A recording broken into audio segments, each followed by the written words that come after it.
My name is Jay Sean Pearson and I'm back here with another video. And today I'm going to teach you how to kickflip. The first trick you need to learn is how to ollie. Learning how to ollie is very simple to do this trick.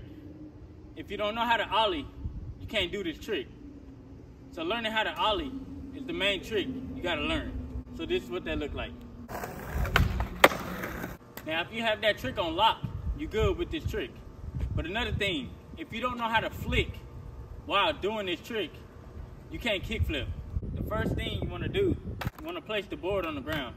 You want to put your foot, your kicking foot, right there by the bolts, right here. You want to pop and slide your foot out in the pocket. So slide your foot out in the pocket right here on the board. So this is what that look like.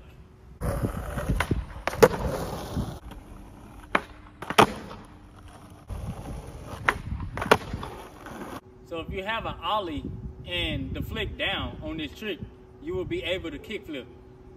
So you gotta learn how to flick in order to kickflip. So learning how to flick is really simple. You just gotta flick out. Don't flick up, flick out, but up at the same time, if that makes sense. So if you do that, you'll learn how to kickflip. So that's how you kickflip. So if you're new to my channel, don't forget to like, comment, and subscribe so you can see more videos like this in the future.